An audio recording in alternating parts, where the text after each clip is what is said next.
السلام علیکم۔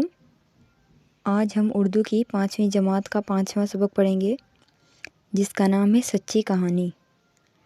ایک بادشاہ کا معمول تھا کہ عشاء کی نماز کے بعد کثرت سے درود شریف پڑھا کرتا تھا۔ ایک رات اسے خواب میں نبی اکرم حضرت محمد رسول اللہ خاتم النبیین صلی اللہ علیہ وآلہ وصحبہ وسلم کی زیارت ہوئی۔ اس نے دیکھا کہ سرور عالم صلی اللہ علیہ وآلہ وصحبہ وسلم فکر مند ہیں۔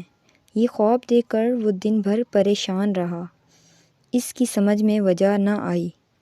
دوسری رات حضور اکرم صلی اللہ علیہ وآلہ وصحبہ وسلم پھر خواب میں تشریف لائے اور ان دو افراد کی نشاندہی فرمائی جو آپ صلی اللہ علیہ وآلہ وصحبہ وسلم کو پریشان کر رہے تھے۔ پھر تیسری رات بھی بادشاہ نے یہی خواب دیکھا۔ 3 رات مسلسل ایک ہی طرح کا خواب دیکھ کر وہ بادشاہ بے چین ہو گیا۔ اس نے سوچا کہ ضرور کچھ گڑبڑ ہے۔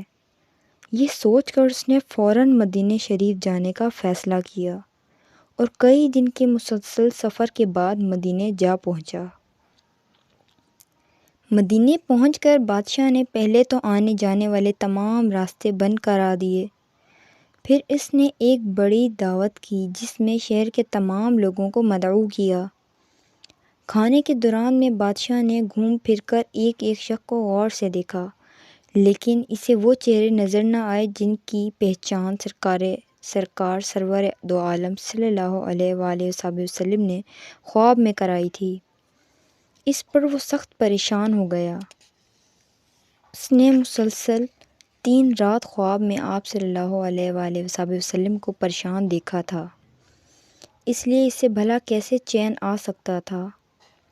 جب سب لوگ چلے گئے تو اس نے شہر کے کوتوال سے پوچھا، کیا کچھ لوگ ایسے بھی ہیں جو آج کی دعوت میں نہیں آئے؟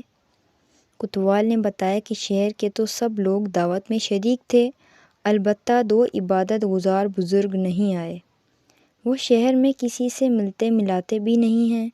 روضہ مبارک کے قریب ایک جھونپڑی میں ان کا قیام ہے۔ وہ سارا دن وہاں عبادت میں مشغول رہتے ہیں۔ یہ سن کر بادشاہ فوراً اس جھونپڑی پر پہنچا، لیکن دونوں بزرگ اس وقت موجود نہیں تھے۔ بادشاہ نے جھونپڑی میں داخل ہو کر ایک چیز کا غور سے جائزہ لیا، مگر اسے کوئی قابل اعتراض چیز نظر نہ آئی۔ وہ فکر مند تو تھا ہی، اسے پریشانی میں اس نے جب زمین پر بچھی ہوئی ایک چٹائی کو اٹھایا تو سارا ماجرا اس کی سمجھ میں آ گیا۔ چٹائی کے نیچے ایک سرنگ نظر آئی جو حضور انور صلی اللہ علیہ وآلہ وسلم کی قبر مبارک تک جا چکی تھی۔ یہ دیکھتے ہی بادشاہ کی آنکھوں میں خون اتر آیا۔ اس نے ان دونوں بزرگوں کو اسی وقت پیش کرنے کا حکم دیا۔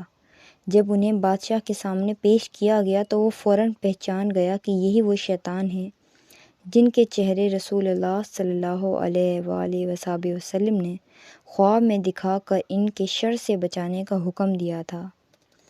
بادشاہ نے شدید غصے سے ان سے پوچھا، تم کون ہو اور اس ناپاک حرکت کے پیچھے تمہارا کیا مقصد ہے؟ اس پر دونوں نے پہلے تو ادھر ادھر کی باتیں بتائیں، لیکن جب دیکھا کہ اب حقیقت بتائے بغیر کوئی چارہ نہیں ہے تو بتایا کہ ہمیں اس لیے بھیجا گیا ہے کہ ہم سرنگ کے ذریعے تمہارے نبی صلی اللہ علیہ وآلہ وصحبہ وسلم کی قبر تک پہنچیں اور ان صلی اللہ علیہ وسلم کا جسد مبارک یہاں سے نکال کر لے جائیں۔ آج ہمارا کام مکمل ہونے ہی والا تھا۔ یہ سن کر بادشاہ آگ بگولا ہو گیا اور اسی وقت اپنے تلوار نکال کر ان دونوں کی گردنیں تن سے جدا کر دیں۔ اس کے بعد حضور اکرم صلی اللہ علیہ وآلہ وصحبہ وسلم کے روضہ مبارک کے چاروں طرف گہری کھدائی کروا کر اس میں پگھلا ہوا سیسہ بھروا دیا تاکہ آئندہ کوئی بھی ایسی ناپاک جسارت نہ کر سکے۔ اس واقعے کو یاد کر کے بادشاہ اکثر روتا تھا اور اللہ تعالیٰ کا شکر ادا کرتا تھا کہ سرور عالم صلی اللہ علیہ وآلہ وصحبہ وسلم نے اتنے عظیم کام کے لیے اس کا انتخاب کیا۔ اس عاشق رسول کا نام نور الدین زنگی رحمۃ اللہ علیہ تھا۔ اس کا مزار دمشق میں ہے۔ شکریہ۔